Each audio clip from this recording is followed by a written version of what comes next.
Assalamualaikum warahmatullahi wabarakatuh. Saudara-saudara kita semua, khususnya sahabat-sahabat Tani Nusantara, sukses selalu untuk berkarya. Di sini saya akan menyampaikan perkembangan dari video saya yang kemarin dan akan memberi penjelasan yang jelas bagaimana cara memilih umbi yang akan dijadikan bibit umbi belah. Dan bagaimana cara membelahnya nanti akan saya jelaskan secara gamblang. Karena saya lihat sudah banyak postingan-postingan dan laporan-laporan ke saya sehubungan yang menggunakan teknik saya ini rata-rata sudah berhasil, terutama yang sudah jelas-jelas muncul tunasnya itu kata. Dan ini video yang saya buat kemarin tanggal 20 Juli pas Lebaran Haji, ini nanti juga akan saya tunjukkan. Dan ini saya mau ngecek perkembangan dari umbi belah yang sudah 17 hari nanti seperti apa. Dan nanti akan ada perbedaan antara belahan yang satu dengan yang lain. Yang satu muncul tunas banyak, yang lainnya tidak begitu banyak atau bahkan belum muncul. Ini karena apa? Nanti akan saya jelaskan. Sekali lagi, ini yang telah saya praktekkan sebagai bahan pertimbangan saudara-saudara kita untuk membuat pembibitan umbi belah. Demikian, kita cek ke lokasi penyemaian saya yang sudah umur 17 hari. Mari kita tunjukkan. Untuk yang usia 17 hari dengan bibit umbi belah, ini saya semai di pot besar seperti ini. Di dalamnya ini bibit semua ini. Nah, ini saya tunjukkan. Nah, penampakannya seperti ini. Ya. Ini 17 hari. Ini banyak ini, coba ini sih. Kameramannya ini. Nah, ini ya. Saya bersihkan coba. Nih. Ya. Nah, sekali lagi ini saya cek ya apakah ada tanda-tanda busuk. Masih plikat ini, nggak ada tanda-tanda busuk, hanya warnanya agak hitam. Nah, ini masih bagus ya, nggak ada tanda-tanda busuk. Nah, kemudian yang ini, kenapa belum muncul? Hanya munculnya sebagian nih di titik sini. Nah, ini akan saya jelaskan nanti di samping sana begitu ya. Jadi ini perkembangan real. Nah, ini yang udah 1 bulan lebih ini seperti ini. Nah, juga belum enggak ada tanda busuk ini. Masih putih. Nah, ini penampakannya ya. Real nyata. Ini bahkan katak mini pun seperti ini. Lebih kecil dulu ini, enggak sebesar ini, membengkak. Nah, kemudian ini yang dulu itu saya buat. Nah, ini langsung ini kemarin tanggal 20 Lebaran tuh enggak saya angin kan, malah langsung saya semai. Jadi ini 5 hari langsung saya semai. Enggak saya panaskan, enggak saya apakan. Ya. 5 hari ini. Juga masih basah, masih putih. Nah, terus sekali lagi. Nah, ini kenapa ini belum muncul? Bahkan bisa jadi nggak muncul ini. Seandainya muncul lama. Ya. Nah, ini bagian-bagian sini saja. Nah, ini saya sampaikan pengalaman saya untuk memilih umbi yang mau dibelah untuk bibit. Nah, ini contoh umbinya. Nah, umbi ini karena ini saya belum pernah panen, saya beli, tapi ini sepertinya umbi yang ditanam dari umbi. Jadi hasil dari umbi ditanam ini. Ini bekasnya, ya, belang-belang seperti ini. Yang lainnya juga seperti ini. ya, ada.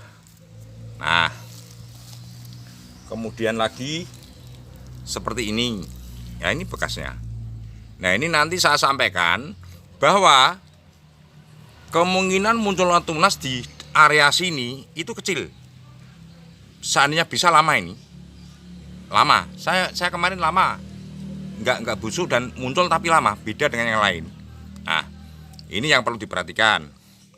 Jadi nanti kalau mau membelah, seandainya ada umbi yang lebih bagus, malah baik. Seandainya kok umbi ini terpaksa harus kita belah, nanti teknisnya saya beritahu berdasarkan pengalaman saya. Kemudian lagi,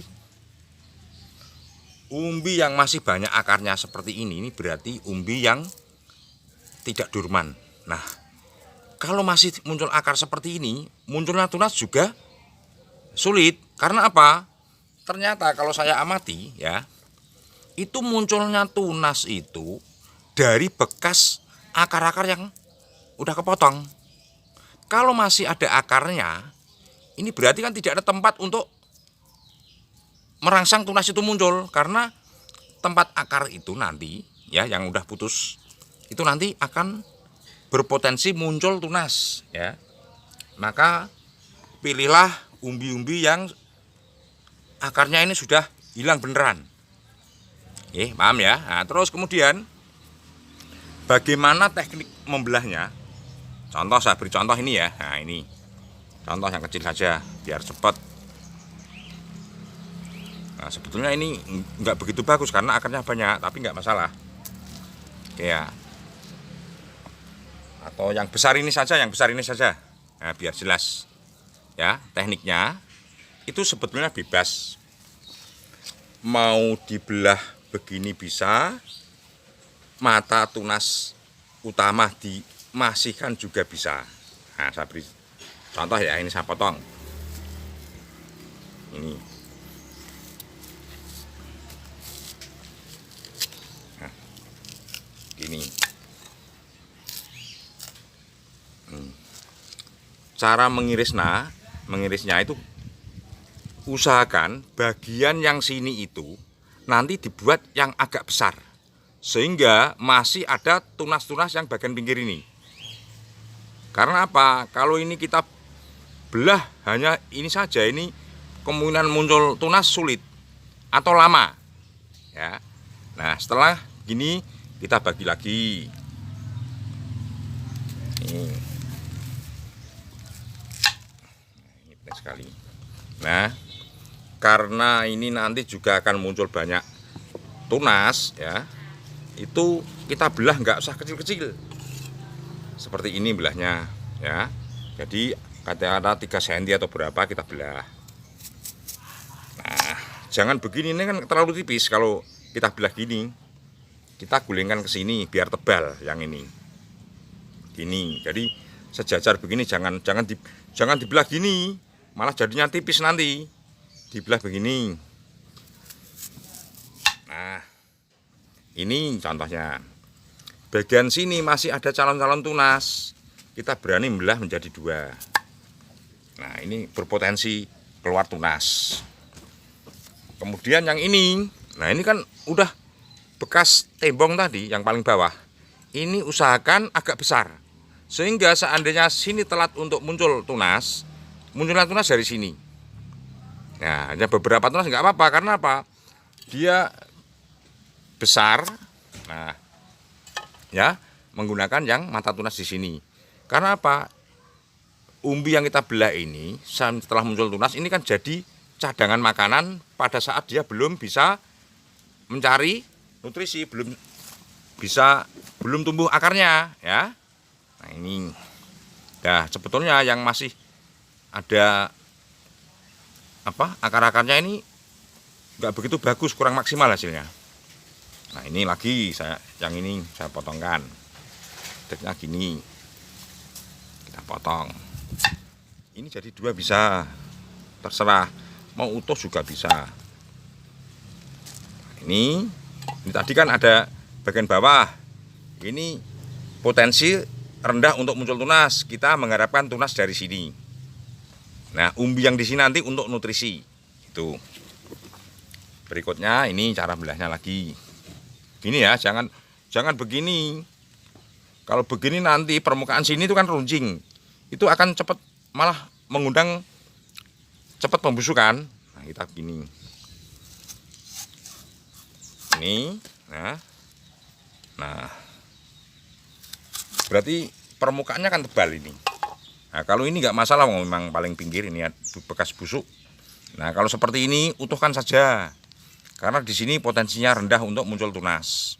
Ya, ini, nah kalau seperti ini kan masih ada. Pakai yang mengharapkan tunas dari sini. Yang ini nanti untuk cadangan makanan. Gini. Nah, jangan begini. Kalau begini, yang ini potensinya rendah, nanti lama banget munculnya tunas. Ya, ini kebetulan umbinya nggak bagus ini.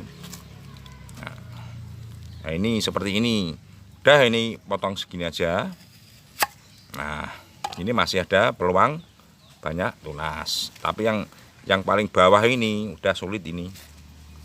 Nih, kemudian yang ini masih bagus. Jadi potongan kita tebal-tebal, ya. Jadi ini saya beri contoh ini ya. Jadi sekali lagi, ya, saya ulang lagi ya, biar paham. Nah, mata utama disisihkan nggak apa-apa. Gitu. Nah, ini tutorial saya sampai di sini saja. Nanti karena apa? Yang kemarin saya sudah membuat video di YouTube, nanti bisa dipelajari lebih lanjut. Ini hanya berfokus pada cara pembelahannya. Gini ya. Ini juga begitu.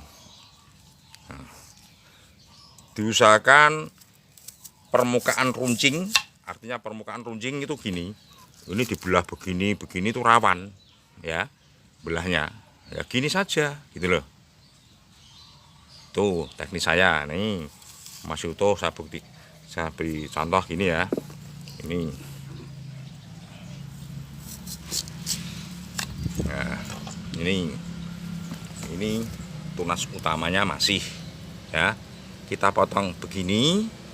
Nah, kita potong begini. Nah, kalau ini peluang tunasnya jelas bagus, ini masih bagus ya, kita potong begini. Yang ini sekali lagi, nah ini peluang ini itu kecil sekali, bagian paling atas. Udah utuhan aja, nanti kalau memang muncul tunas banyak kita potong. Kalau muncul sedikit ya nggak apa-apa. Nanti kan ini sebagai cadangan nutrisi. Nah, kalau ini udah saya jamin tuh nggak muncul tunas lama ini.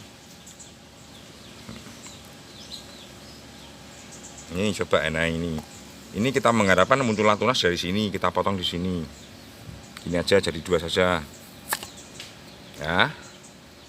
Ini potong aja jadi 2. Kok usah kecil-kecil repot nanti.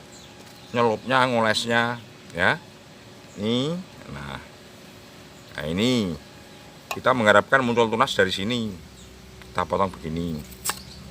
Ini muncul tunas. Ya. Terus ini kita belah seperti ini.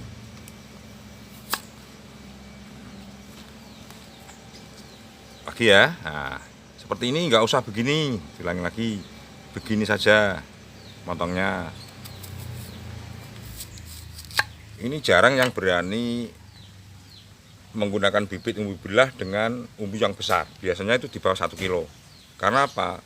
Potensi untuk muncul tunas di bagian bawahnya ini masih banyak. Kalau dia itu ditanam dari kata atau 2 musim pun nggak apa-apa, tapi nggak ada bekas ininya, itu masih bagus. Ini kita potong begini ya, jangan nyudut gini saja. Nah, ini kita harapkan muncul tunas dari sini, dari bagian sini. Ini masih bagus, kita potong 2. Sekali lagi yang diperhatikan yang paling bawah ini. Nah, harapan dari daerah sini. Ya. Nah, jadi intinya itu gini.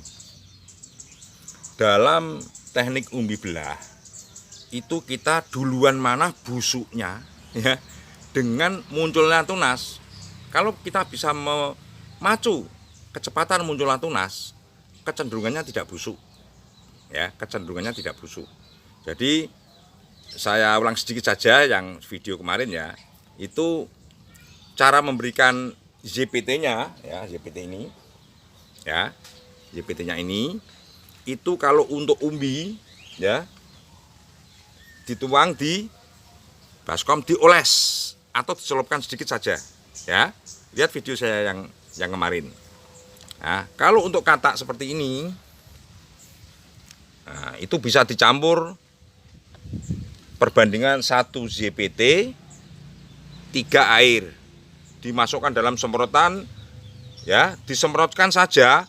Kalau satu botol kecil 100 ml itu bisa, kalau untuk katak 15 kilo bahkan 20 kilo katak kita taruh di baskom atau ember, wah kita semprot, kita guling-gulingkan, yang penting basah, kita angin-anginkan lalu disemai. Nah, saya ulang lagi, penyemaian media yang menurut saya itu paling efektif adalah menggunakan kokopit. Sebetulnya itu enggak, kokopit enggak masalah kok, asalkan dia itu mampu menahan air ya, bisa menahan air seperti ini.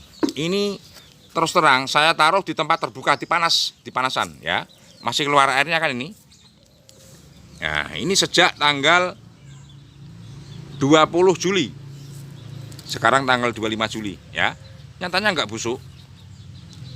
Jadi pakai PK, dikasih air, kemudian diaduk sama kokopit ini, udah disemai bebas.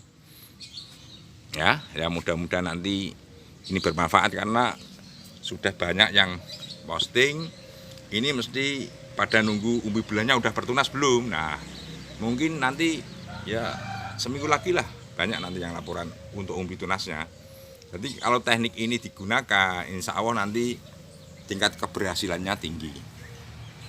Ya, nanti bisa di-share, di-like dari YouTube saya ini, karena saya selalu mengupdate perkembangan dari uji coba saya ini.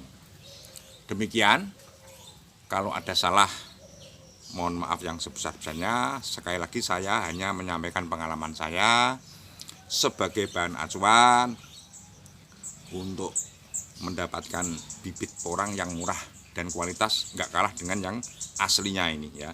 Bayangkan saja, ini belahan umbi tunasnya sudah seperti ini. Saya punya asumsi kalau tunas ini besar akan menjadi pohon yang besar dan akan menghasilkan umbi yang besar pula gitu. Nah, cukup sekian. Salam sukses petani Indonesia. Wassalamualaikum warahmatullahi wabarakatuh.